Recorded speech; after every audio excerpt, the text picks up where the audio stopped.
Et maintenant, je fais du coaching avec des personnes qui changent de travail ou qui vivent d'autres défis au niveau du travail. Et j'aide également les survivants du cancer à retourner au travail s'ils veulent faire des changements dans leur carrière, même si c'est à essayer de réduire le stress dans leur travail.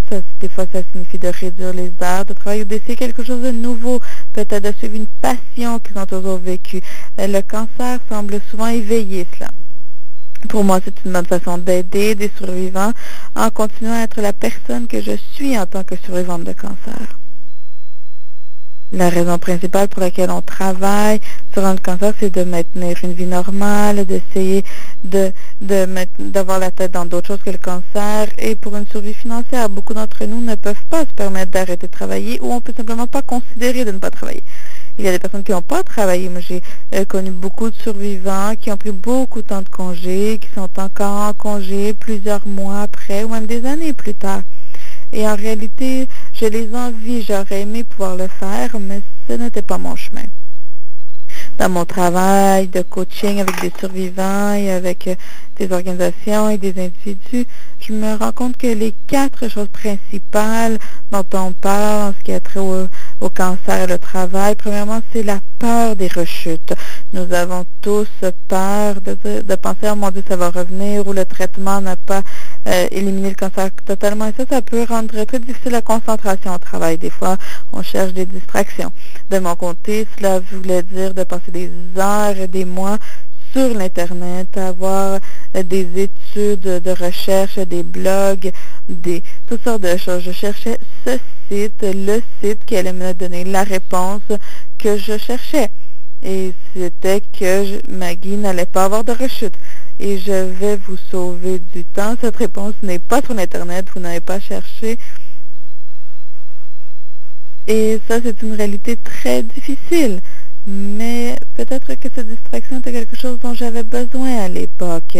Alors, je ne m'en veux pas trop de l'avoir fait. C'était ce que j'avais besoin de faire à ce moment-là.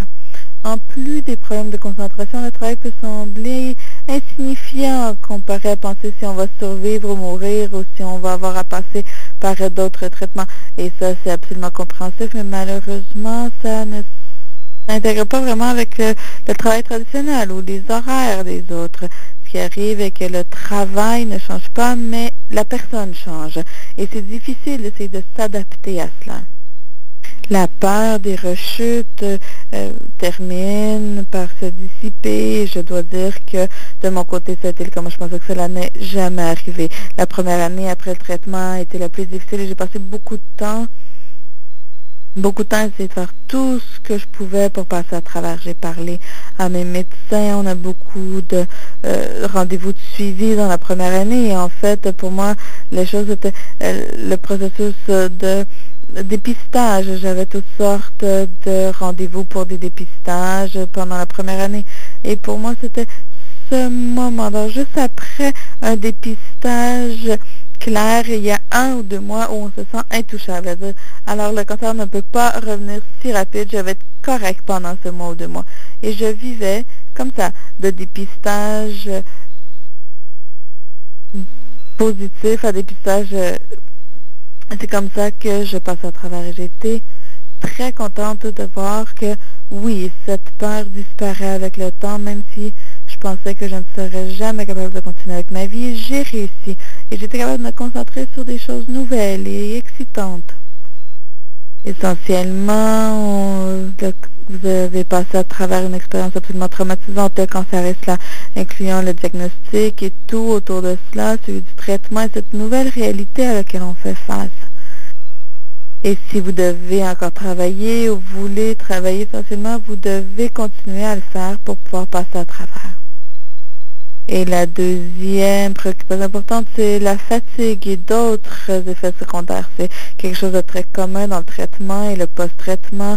Ça rend très difficile des fois de passer à travers toute une journée de travail et ça peut affecter votre capacité de concentration. Ça prend du temps réellement de se remettre du traitement et de tous les aspects psychologiques. Une fois que le traitement commence, pour beaucoup d'entre nous, c'est quand on commence à réellement se rendre compte de ce qui arrive. Et ça peut prendre beaucoup de temps, c'est beaucoup d'activité mentale qui a lieu.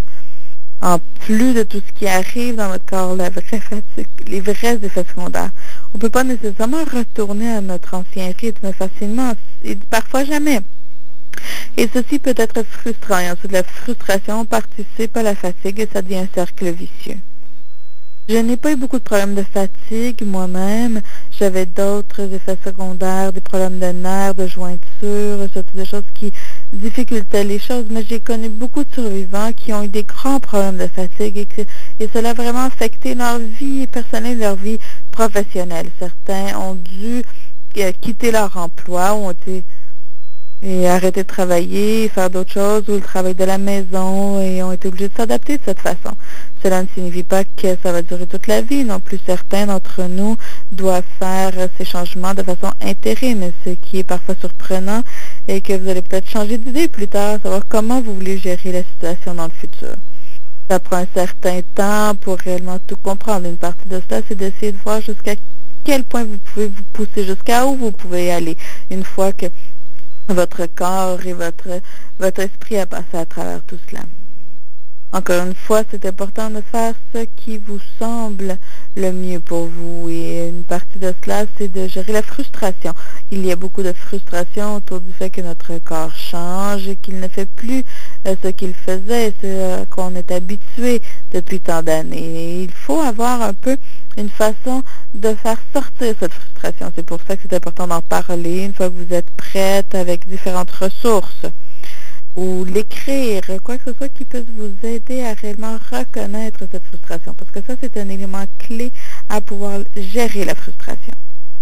C'est également défiant lorsque ce qui est le mieux pour vous a un impact sur votre carrière. Quand vous vous rendez compte que vous pouvez seulement travailler des demi-journées et vous aviez l'objectif de devenir directeur de votre compagnie, vous aviez tous ces objectifs sur lesquels vous travaillez depuis longtemps et tout d'un coup, votre habilité, votre possibilité de pouvoir atteindre ces objectifs de la même façon que vous les aviez prévus peut changer. Et ça, c'est une réalité très difficile à confronter.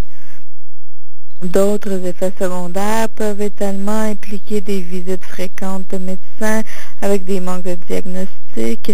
Je vous demanderai d'insister à avoir des diagnostics si vous avez des symptômes difficiles à expliquer, non seulement d'une perspective de cancer, mais parce que la chimiothérapie a des effets sur nos corps de différentes façons.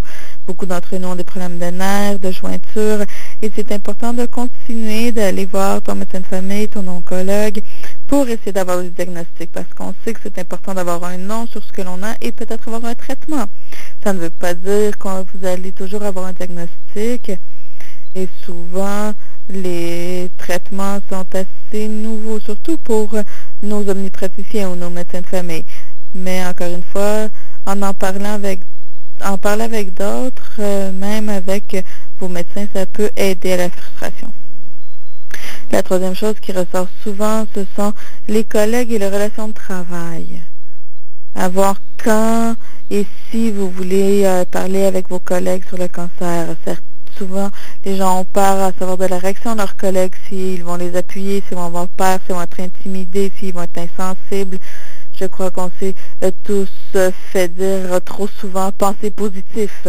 Mais, du moins, moi, on me l'a dit trop souvent. J'avais un collègue qui m'amenait toujours des cartes d'affaires et des revues qui parlaient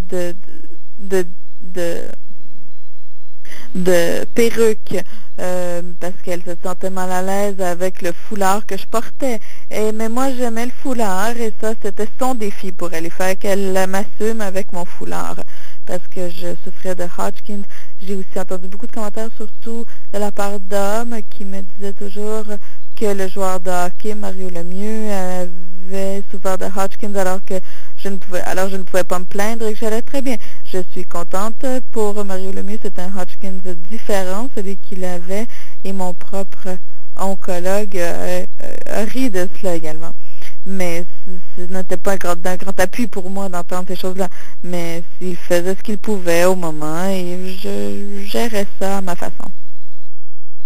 L'autre chose, c'est de savoir comment parler avec vos chefs au travail. Certains d'entre nous ont des d'excellentes personnes au-dessus d'elles au travail qui vraiment font tout leur possible pour nous aider et s'assurer qu'on puisse revenir au travail et être aussi productif que l'on peut et que l'on veut. J'ai également entendu parler avec d'autres personnes qui ont été renvoyées ou par-dessus lesquelles on a passé pour des promotions et ces cauchemars arrivent. Ça ne veut pas dire que cela va vous arriver, mais ce sont des choses qui arrivent. Et ce qui est important à comprendre, c'est que alors que certaines personnes prennent des recours légaux et d'autres ne le font pas, mais bon, tout le monde arrive à aller de l'avant aussi, de retourner au travail après tout cela, c'est difficile. Il y a des ressources qui existent et je vais vous en parler bientôt, des ressources qui peuvent vous aider à passer à travers tout cela.